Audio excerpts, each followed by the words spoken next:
Welcome to the Love Sessions.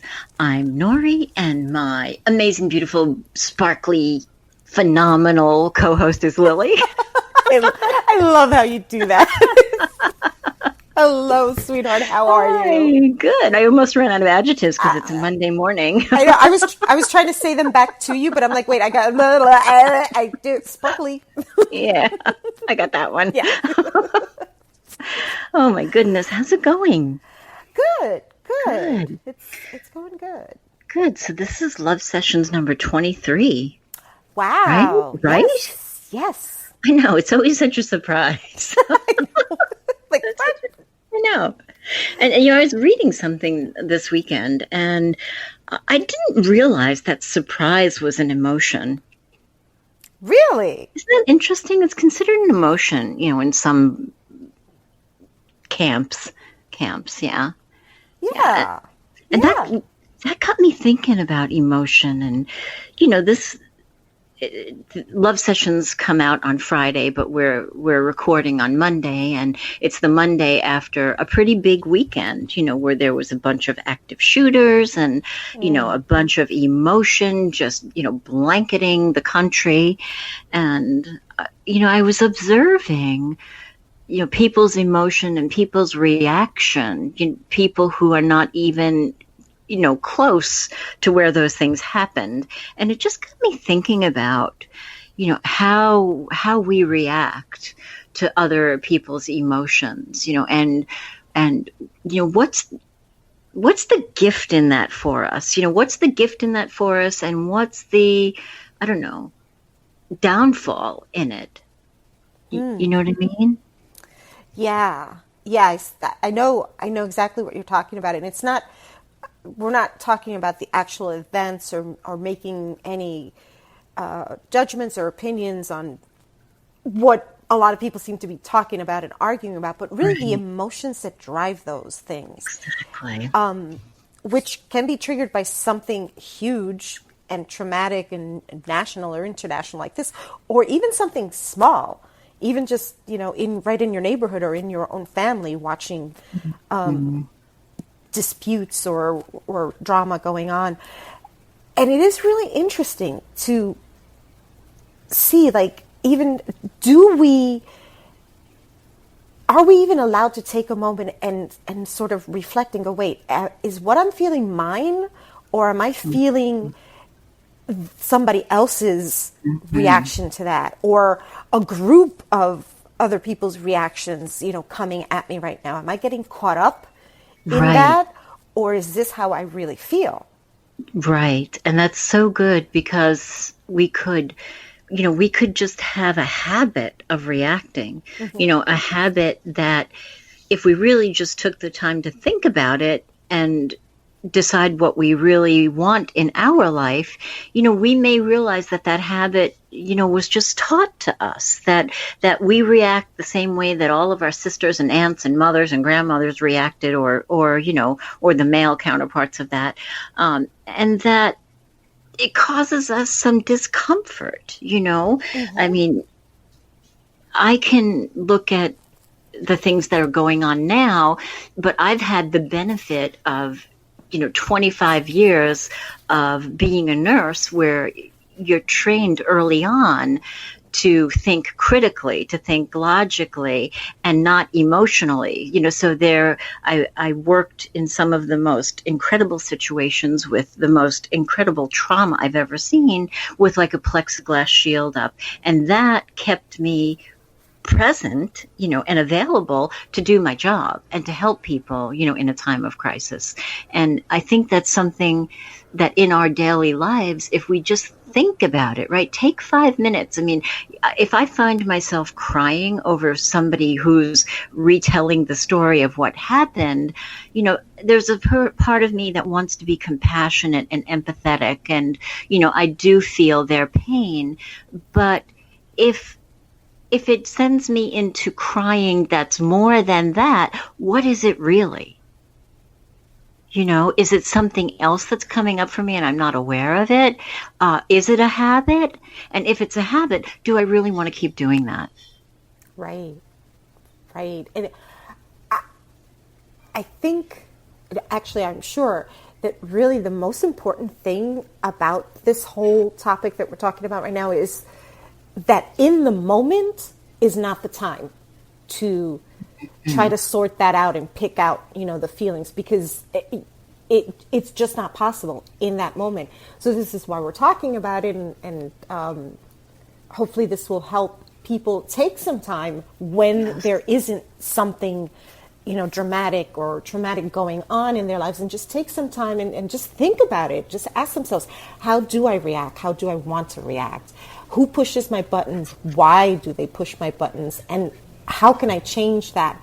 Do that on your downtime, because that's when you build that up, and you kind of start to make the decisions of how you want to react rather than how you're conditioned to react. I love what you said about the families, because who doesn't know that family that's over dramatic about everything? Whether it's good or bad, right? I mean, even if you don't know them personally, you've seen them in movies or TV shows and these people really exist, where everything is over the top, and everybody better react, or else there's something wrong with you. That's right. Right? That's right. So I'm thinking about the street I grew up on in New York, and across the street there were several houses that a certain nationality of people, and I can talk about them because I'm it, they all lived together. And if the grandmother, was out hanging laundry and there, something happened and she started becoming emotional, well, the whole family, was outside and yelling and, carrying on. And it was like, oh my goodness. So that's what I'm envisioning when you say that. And there is nothing wrong with that if you're comfortable with that. I mean, some people are very comfortable going their whole life being that way, and that's fine. But, for the people who are introspective and, constantly, working to improve their life, to improve their well-being, there's no shame. Right? There's no shame in being that way. And what I was going to say before, when it was more appropriate, there's no shame of not being that way. So if we choose to make an intention, if we choose to look at, okay, how do I react to this stuff? Do I immediately react with anger and suspicion, and I'm on guard when this person approaches me? Do I want to keep doing that? Right? What about me can I shift? Right. So we can just make an intention, right? Okay, when this person heads my way, I'm going to breathe. I'm going to see if maybe what I'm reacting to in my mind really exists. Maybe that person is coming to, tell you something amazing. But if there was a history of them, triggering you, and you're still getting triggered, then you're never going to find out the amazing stuff. Right. And, you said your mind, but the reality is it's not just in our mind. It's a physical thing. Yeah, it's a nervous system thing. Yeah, it's from, your toes all the way up to like the tips of your hair. Like you can feel the whole thing. It's almost true. If you think about the things that can trigger you and get you carried away, it's almost like a empty tank and watching it fill with water. Mm. And if you can really visualize that and say like, okay, well, where is my line? Where do I say, okay, that's enough. Right. That's enough. And yeah, what you said before, it's okay to be like that if it's harmless. Yeah. If you know that, everybody's going to react that way, so it's okay. I can kind of let loose and react that way a little bit too, but it's not, it's sort of from the outside, just like from the surface out, I'm not really taking it in.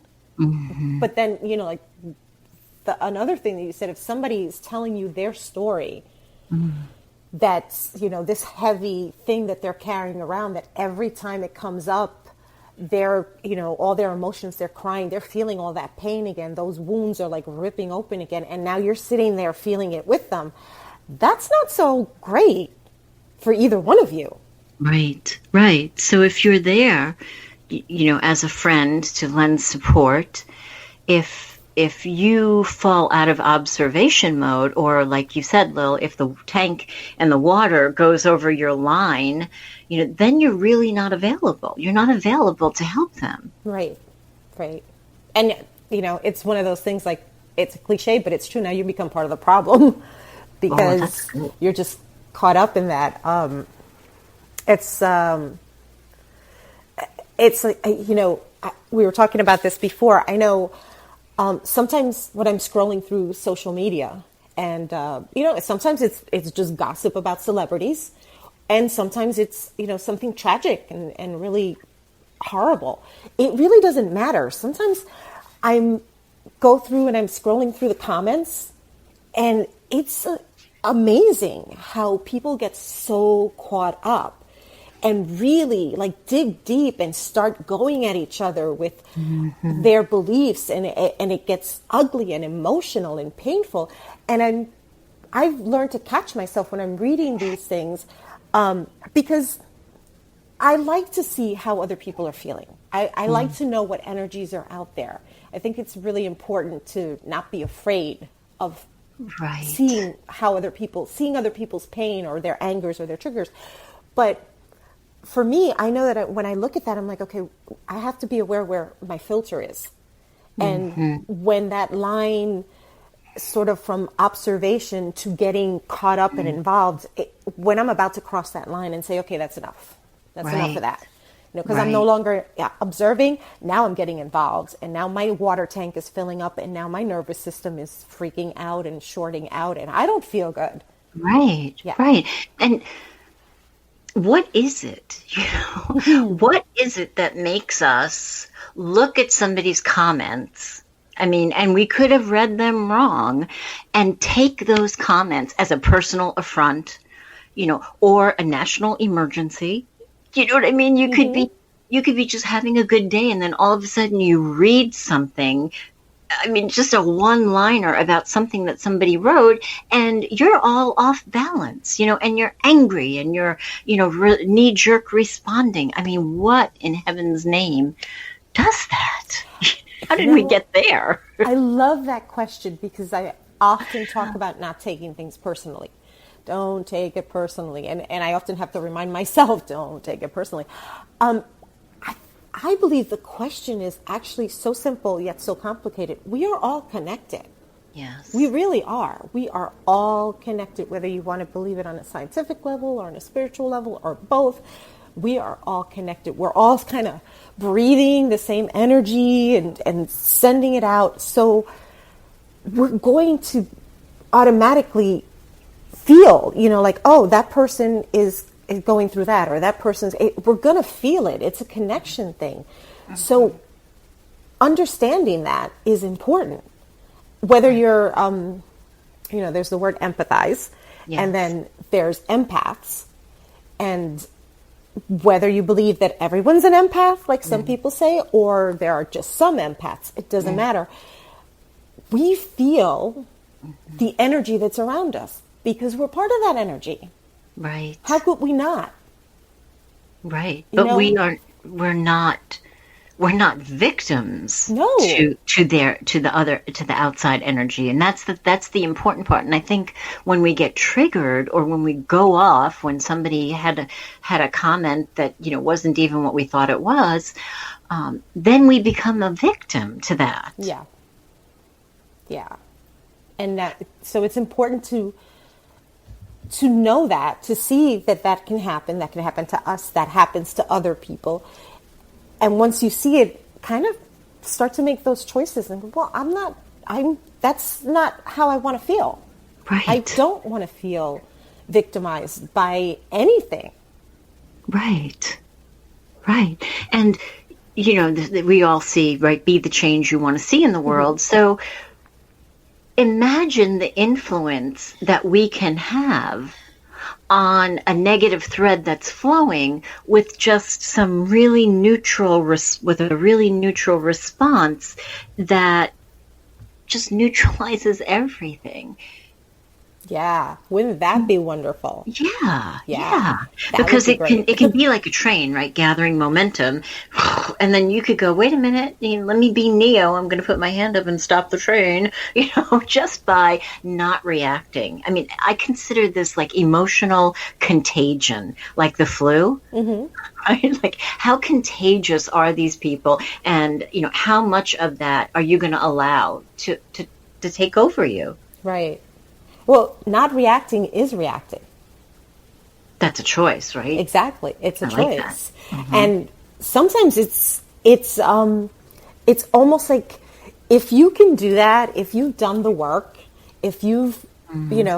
are as you said before, like someone who's into learning, being self-aware, and doing all this work to grow, and you've been able to do that. If you can do that, then sometimes the most powerful thing you can do is just to be that, to be neutral, to create that safe space around yourself, for yourself. And Right. then maybe, the people that are over there in the turmoil and they're all like screaming and yelling or crying or whatever, they'll look over and go, wait a second.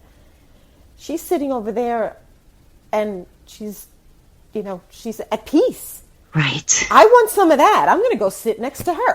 Exactly. Exactly. And sort of be that influence or lead by example, really, like Yeah. create that safe space, because many of us have grown up, and in society we've been sort of conditioned to react, Right. to get involved and get here's my opinion and here's why you're wrong and here's why I have to change your mind, and get into all of that where maybe that's not who you really want to be. But you can only figure that out in the quiet times when stuff is not happening.